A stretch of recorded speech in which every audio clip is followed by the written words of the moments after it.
দেখুন, প্রথমে এই গাঁদা গাছের সৌন্দর্যটি দেখুন। এক একটি গাঁদা গাছে কত বড় বড় এবং ঝাঁকে ঝাঁকে ফুল ফুটেছে। এই গাঁদা গাছগুলো আমি অনেকটা দেরিতেই বসিয়েছিলাম, তা সত্ত্বেও পরিচর্যার কারণে এই গাঁদা গাছগুলো এত সুন্দরভাবে ফুল দিয়েছে এবং এত বড় বড় সাইজ হয়েছে। আপনাদের গাঁদা গাছগুলোর অবস্থা কীরকম? আপনাদের গাঁদা গাছগুলো কি এইভাবে ফুল দিয়েছে? যদি না দেয় তাহলে কি ভুলটি করেছেন? আসল পরিচর্যাটা কি যদি জেনে রাখেন তাহলেই কিন্তু আপনার সমাধান পেয়ে যাবেন। তাহলে আজকের ভিডিওটা আপনার জন্য খুবই ইন্টারেস্টিং এবং ইনফরমেটিভ হতে চলেছে, তাই জন্য ভিডিওটি সম্পূর্ণরূপে দেখতে থাকুন। স্কিপ করে দেখবেন না, স্কিপ করে দেখলে অনেক তথ্যই মিস করে যেতে পারেন। তো আসুন ভিডিওটি শুরু করা যাক। দেখুন, এই ধরনের গাঁদা গাছকে যদি তৈরি করতে চান, যদি এত বড় বড় ফুল করতে চান কিংবা এর থেকেও বেশি ঝাঁকে ঝাঁকে ফুল করতে চান, তাহলে বেশ কিছু টিপস মেনটেন করতে হবে। আমি তো অনেক পরে এই গাঁদা গাছগুলোকে বসিয়েছি, পরিচর্যার কারণেই আমি এত ফুল নিয়েছি। কিন্তু যদি আরেকটু আগে বসানো যেত, অর্থাৎ ফুল নেবার কমসে কম 2 মাস আগে বসানো যায়, তাহলে কিন্তু গাছের যে ঝাঁকালো হবার প্রবণতা সেটা অনেকটাই বৃদ্ধি পায়। প্রথমেই আপনাকে খেয়াল রাখতে হবে ভালো চারা।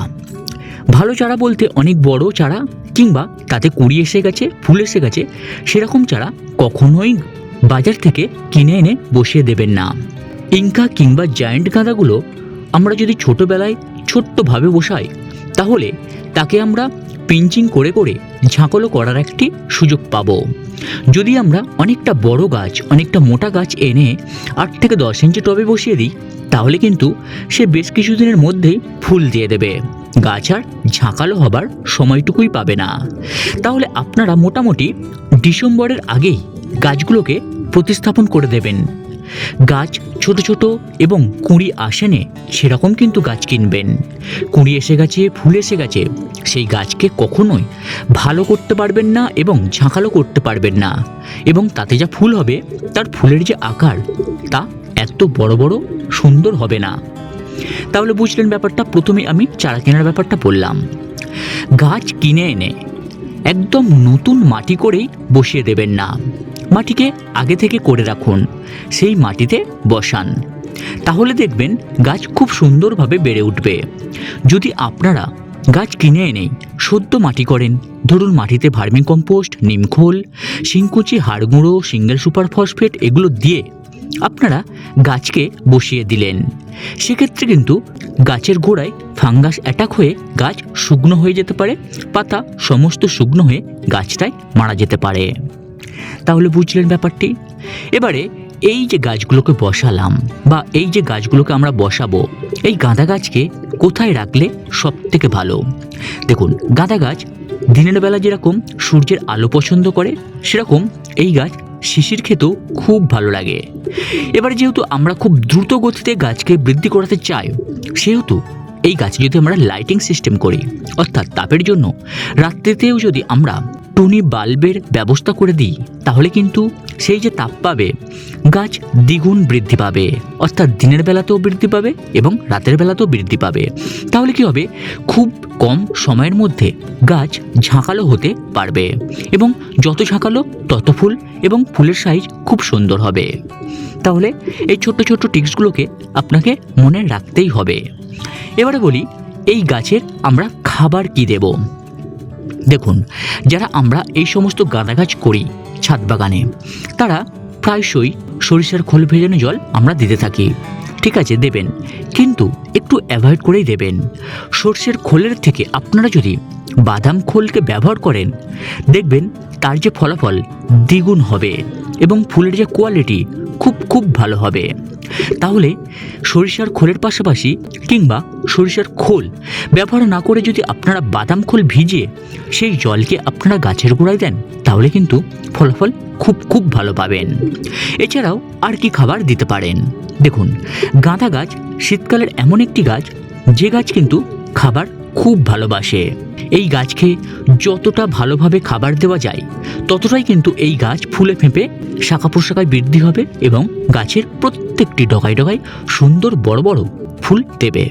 তাহলে এই গাছে আমরা বাদাম খোলের পাশাপাশি 10-26-26 এক সপ্তাহ কিংবা 2 সপ্তাহের ব্যবধানে 8 থেকে 10 ইঞ্চির টবের মধ্যে 10 থেকে 12টি কিংবা 8 থেকে 10টি দানা একদম কিনারা বরাবর আপনারা দিয়ে দেবেন।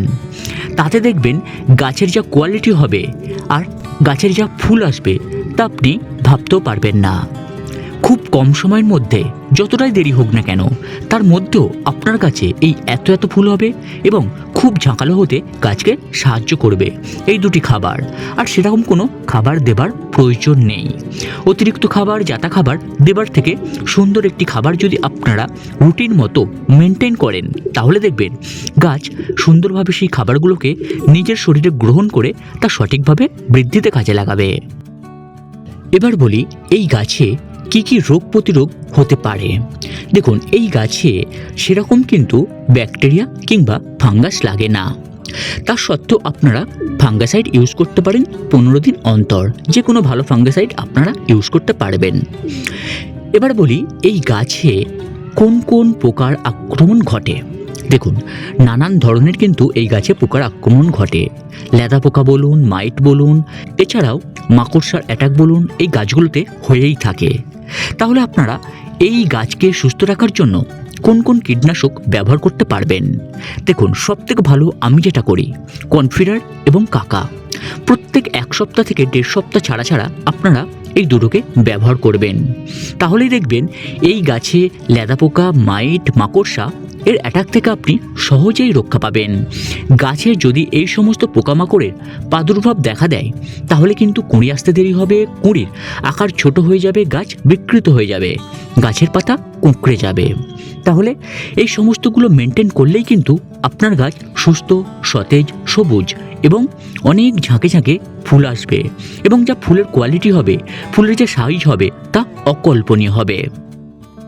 তাহলে বন্ধুরা, আজকের ভিডিওতে আমি গাঁদা গাছকে খুব সহজে কিভাবে মেনটেন করলে, কিভাবে বসালে, কিভাবে মাটি করলে খুব ঝাঁকালো হবে গাছ এবং গাছে খুব তাড়াতাড়ি ফুল চলে আসবে এবং ফুলের কোয়ালিটি খুবই ভালো হবে, সেই সম্বন্ধেই কিছু আমি ট্রিক্স এবং টিপস আপনাদের সামনে শেয়ার করলাম।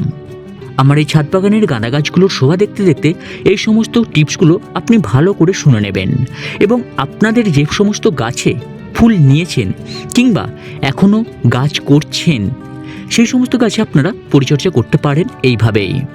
আজকের ভিডিওটি যদি ইনফরমেটিভ বলে মনে হয়ে থাকে আপনার কাছে তাহলে অবশ্যই করে আজকের এই ভিডিওটিতে একটি লাইক, কমেন্ট এবং ছাদবাগানি বন্ধুদের সাথে শেয়ার করতে ভুলবেন না। আর ভিডিওটি দেখতে দেখতে অবশ্যই কমেন্ট বক্সের পাশে থাকা হাইপটি অবশ্যই করে দেবেন যাতে আমার এই ভিডিওটি অন্যান্য ছাদবাগানি বন্ধুদের কাছে সহজেই পৌঁছে যেতে পারে। আর শেষমেশ একটাই রিকোয়েস্ট করব, আপনি যদি আমার এই ছাদবাগান ইউটিউব চ্যানেলে নতুন দর্শক হয়ে থাকেন তাহলে অবশ্যই করে আমার এই ছোট্ট চ্যানেলটিকে সাবস্ক্রাইব করে আমার পাশে থাকবেন। তাহলে আজকের মতো বিদায় নিলাম। পরবর্তী কোনো ভিডিওতে আবারও আপনার সামনে আমি উপস্থিত হব। ততক্ষণে খুব ভালো থাকবেন এবং পরিবারের সকলকে ভালো রাখবেন। এছাড়াও ছাদবাগানের গাছগুলোকে ফুলে ভরা সতেজ সবুজ রাখবেন। ধন্যবাদ।